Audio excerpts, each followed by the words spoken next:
മിശിഹായിൽ പ്രിയമുള്ള സഹോദരി സഹോദരന്മാരെ, പ്രിയമക്കളെ, ഈ പ്രഭാതത്തിൽ വിശുദ്ധ യോഹന്നാൻ അറിയിച്ച നമ്മുടെ കർത്താവ് മിശിഹായുടെ പരിശുദ്ധ സുവിശേഷം 13-ാം അധ്യായം 35-ാമത്തെ വാക്യം നമുക്ക് ധ്യാന വിഷയമാക്കാം. Saint John's gospel chapter 13 verse 35. നിങ്ങൾക്ക് പരസ്പര സ്നേഹമുണ്ടെങ്കിൽ നിങ്ങൾ എന്റെ ശിഷ്യന്മാരാണെന്ന് എല്ലാവരും അറിയും. എബ്രഹാം ലിങ്കൺ അമേരിക്കൻ പ്രസിഡന്റ് ആയിരുന്ന കാലത്ത് പട്ടാളക്കാരുടെ മുഴുവൻ ചുമതലയും അദ്ദേഹത്തിന് തന്നെയായിരുന്നു.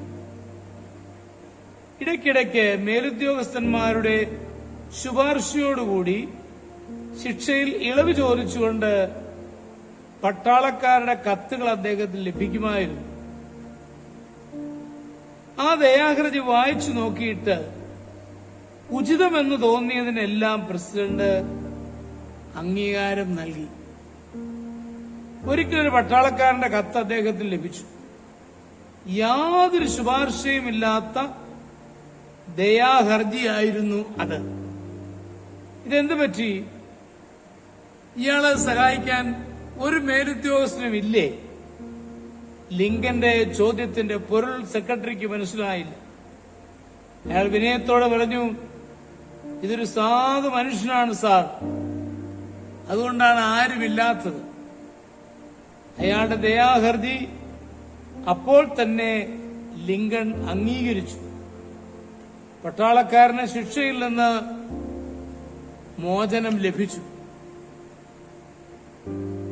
മനുഷ്യർക്ക് വായിക്കുവാൻ തുറന്നിട്ടിരിക്കുന്ന ഒരു പുസ്തകമാണ് മുഖം എന്ന് ഷേക്സ്പിയർ പറയുന്നു. പ്രിയമുള്ള സഹോദരങ്ങളെ, നമുക്ക് ദൈവത്തോടുള്ള സ്നേഹമുണ്ടെങ്കിൽ അത് നമ്മുടെ പെരുമാറ്റത്തിലൂടെ മറ്റുള്ളവർക്കെല്ലാം മനസ്സിലാകും.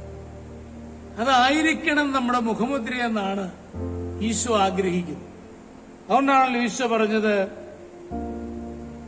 നിങ്ങൾക്ക് പരസ്പര സ്നേഹമുണ്ടെങ്കിൽ നിങ്ങൾ എന്റെ ശിഷ്യന്മാരാണെന്ന് എല്ലാവരും അറിയും. അപ്പൊ എന്റെ ശിഷ്യന്മാരുടെ മുഖമുദ്ര എന്തായിരിക്കണം? പരസ്പരമുള്ള സ്നേഹം. ഞാൻ ആദരവ് കാട്ടുന്നു, ഞാൻ ഭക്തി പുലർത്തുന്നു, നല്ലത് തന്നെ. എന്നാൽ പരസ്പര സ്നേഹമുണ്ടെങ്കിലേ നമുക്ക് ഈശോയുടെ ശിഷ്യന്മാരായി സാക്ഷ്യം വഹിക്കുവാൻ സാധിക്കും.